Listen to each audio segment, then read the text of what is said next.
और मैनपुरी का रिकॉर्ड तो ये है कि पुष्ट दर पुष्ट इनकी चलती है।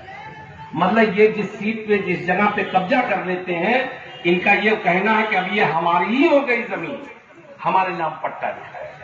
इसलिए मेरे जैसा गैरतमंद आदमी ये कहता है कि हम जब तक जिंदा हैं, अगर हमारी जमीन पे कोई इस तरह से आके कहेगा तो ये शाह आलम गुड्डू जमाली जैसे बहुत से दीवाने इस आजमगढ़ में रहते हैं जो तुम्हारे सामने चट्टान बन के खड़े हो जाएंगे, उन्हें रोक लो।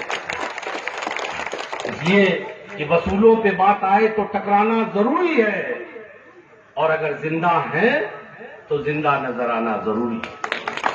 कभी कभी जिंदा होने का सबूत देना पड़ता है, क्योंकि अगर हम मुर्दों की तरह से चुप होके हर बात पे हाँ मिलाए सर झुका के और अपनी आंखों के सामने गलत होता हुआ देखे और कह कि नहीं ठीक है कोई बात नहीं, याद रखो जो गलत करता है उसको वो तो गलत है, और गलत को ना गलत कहने वाला उससे भी ज्यादा दोष है। तो मैं तो एमपी का इलेक्शन ठीक है, इसमें कोई बहुत ऐसा नहीं कि मलाई रखी हुई है बहुत, मैं तो कहना भी नहीं चाहता, मैं अपना कुछ लुटाता हूं। 10 साल लुटाया है, अपने पसीने की कमाई, हलाल की कमाई लुटाई है। जो मुझे इससे इज्जत मिलती है वही मेरी खुराक है, वही मेरी भूख है। मैं दौलत के लिए राजनीति नहीं करता। और ये तो जो इलेक्शन भी है ये मात्र 2.25 साल का है, लेकिन इस सीट को हम जीत करके उत्तर प्रदेश में एक संदेश देना चाहते हैं कि हम लोग जिंदा लोग, आजमगढ़ के लोग गैरत से जीना जानते हैं।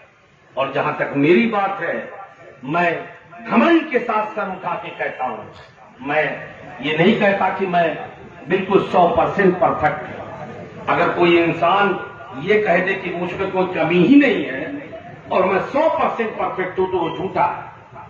हम इंसान हैं, कोई फरिश्ते नहीं है, देवता नहीं है। हम दिन में 100 काम करते हैं, नीयत अच्छी रहती है, कभी कभी गलत भी होते हैं, मगर नीयत अच्छी रहती है। इसलिए इस बात को मैं जोर दे के कहता हूं कि मैं जैसा भी हूं, जो भी मेरे अंदर कमी, अच्छाई, बुराई है, मगर तराजू के पल्ले में अगर ईमानदारी से इन तीनों प्रत्याशियों को रख के देखोगे तो इंशाअल्लाह ये शाह आलम गुड्डू जमाली इनसे बेहतर है, हर हाल में बेहतर है, हर हाल में। न मेरे अंदर काबिलियत की कमी है, मैंने विधानसभा में कहा नहीं, जो मेरे नौजवान, आजकल तो नेट और गूगल का जमाना है, जब मैं बोलने खड़ा होता था तो यही सरकार कहती थी कि जमाली साहब बोलने जा रहे हैं, इनकी बात सुनिए, ये हमेशा गंभीर बात करते हैं, ये कभी हल्की बात नहीं कहते, यही भाजपा सरकार कहती थी। और जब सभा भी थी तब भी मैं जब खड़ा होता था बोलने के लिए, आजम खान साहब के सामने मैं अपने दल की तरफ से अल्पसंख्यक समाज का कटौती प्रस्ताव रखने के लिए माननीय बहन जी ने मुझे अधिकृत किया था। जब मैं उनके सामने सवाल रखता था तो उनके पास भी कोई जवाब नहीं होता।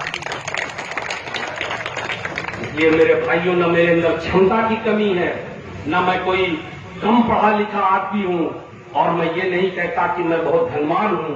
हाँ, मगर बार बार इस बात को कहता हूं कि मैं दौलत के लिए राजनीति नहीं करता।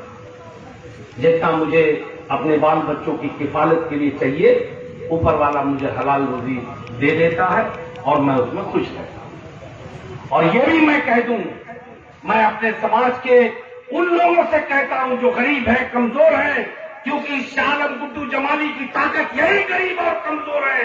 मेरी राजनीति का आधार समाज के कमजोर लोग हैं।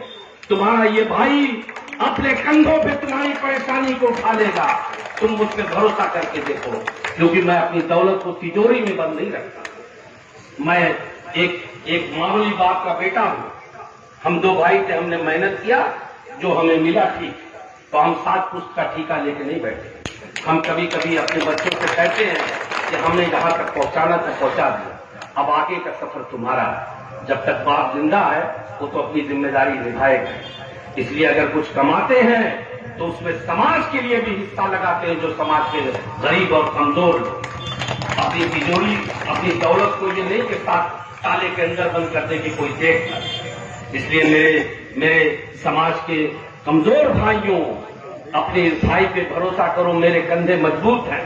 इसलिए नहीं कि मैं दौलतमंद आदमी हूं, इसलिए कि अल्लाह ने मुझे दिल दिया है। मुझे मौका दो, इंशाअल्लाह आपको कभी पछतावा नहीं होगा कि आपने किसी गलत आदमी को वोट दिया है। कभी आपके दिल में ये ख्याल नहीं आएगा